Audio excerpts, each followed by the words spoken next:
Fala galera, beleza? Meu nome é Rodrigo Melli, esse é o canal História Mal Contada. E no vídeo de hoje vamos falar da Revolução Burguesa mais famosa, a Revolução Francesa. Então sem muita enrolação, bora pro vídeo!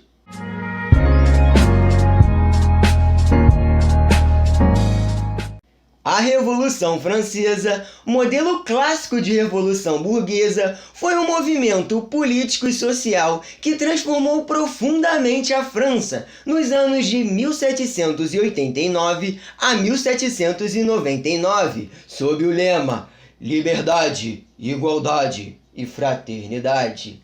A burguesia, ela revoltou-se com a monarquia e, com o apoio popular, tomou o poder, pondo fim aos privilégios da nobreza e do clero. E também ele rompeu, no caso, livrou-se das instituições feudais do antigo regime. A Revolução, ela criou também condições para que a França caminhasse rumo ao capitalismo industrial. A Revolução Francesa, ela é o auge de um movimento revolucionário que consolida uma sociedade capitalista, liberal e burguesa. As revoluções burguesas atingem inicialmente outros países, como Inglaterra, Estados Unidos, e chega à França com os ideais mais bem elaborados, porque teve tempo, teve como se espelhar nas outras. Os movimentos pela independência da América Espanhola também são reflexo dessas transformações. No fim do século XVIII, a população francesa ela formava uma sociedade de estamentos, que no caso era um resquício da Idade Média, mas já se percebia uma divisão de classes. Vale lembrar que nos estamentos não tinha como você ascender socialmente. Se você estava ali na camada mais baixa da pirâmide, você não tinha como subir nela, entendeu? E vamos ver isso agora. Temos o clero, que ele compõe o primeiro estado. A nobreza, o segundo estado, eles eram os mais privilegiados, sustentado pelos impostos pagos pelo terceiro estado. Por isso que os caras se revoltou do terceiro estado, ele sustentava os privilégios desse tabacudo.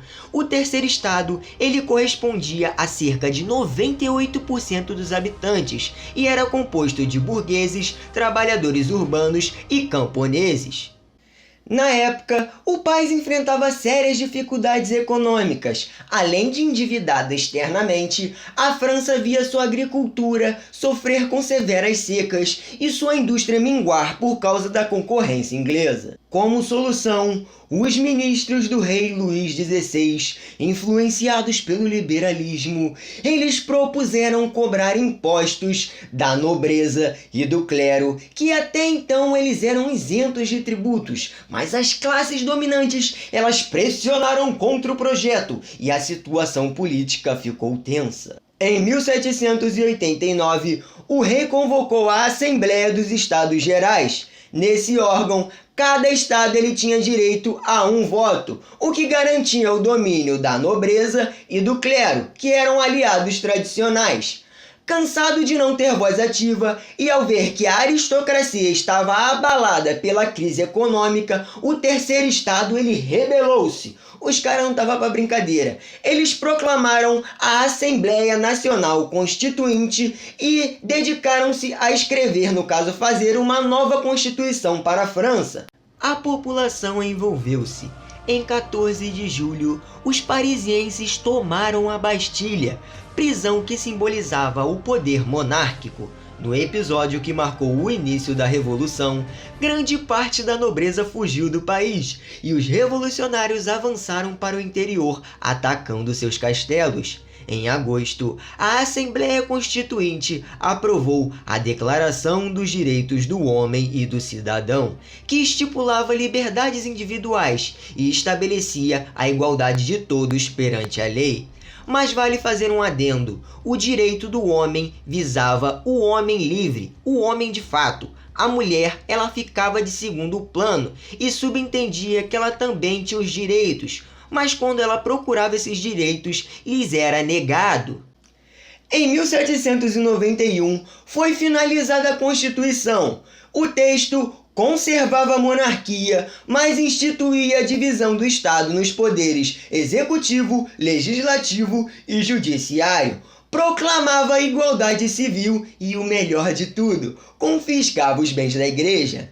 Foi eleita então a Assembleia Nacional Legislativa, com o voto censitário. Mas, Rodrigo, o que seria o voto censitário? Eu não sei, me diz aí. No caso, era por condição de renda, só era o que era os bala na agulha que conseguia.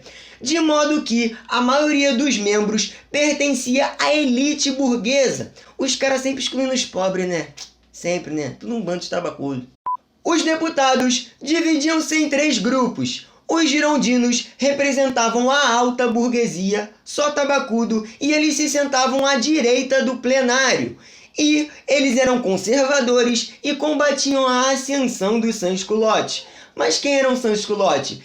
Significava sem-culottes, que é um grupo de soldados paramilitares de baixa renda que não usavam roupas da nobreza, que no caso era uma calça seguida de uma meia assim que vinha até a canela, era um bagulho brega, eu entendo porque eles não usavam. E eles mesmos se intitularam de sans-culottes porque eles não queriam ter vínculo algum com a nobreza. Os jacobinos, eles se sentavam à esquerda do plenário e representavam a média e baixa burguesia. Eles eram apoiados pelas camadas mais populares e buscavam ampliar a participação do povo no governo. E por fim, temos o centro, que eram apelidados de deputados do pântano. Eles oscilavam entre as ideias dos girondinos e jacobinos, mas eles não eram tipo em cima do muro ali. O que favorecia ele estava indo, tá ligado? Preocupado com os eventos ocorridos no país vizinho, Áustria e Prússia invadiram a França no ano de 1792. Os 2 países foram apoiados pela nobreza francesa e pelo próprio Luís XVI, que sonhava em voltar ao poder. Diante da tentativa de fuga de Luís XVI para se juntar aos nobres emigrados e o agravamento das ameaças contra-revolucionárias, os líderes jacobinos Robespierre, Jean-Paul Marat e Danton conseguiram aprovar propostas para a extinção da monarquia, a prisão do rei e a proclamação da república. Com o apoio dos sans-culottes, eles derrotaram os exércitos leais às monarquias absolutistas europeias e radicalizaram a oposição dos nobres. A pressão popular fez com que se formasse uma nova assembleia e preparasse uma nova constituição.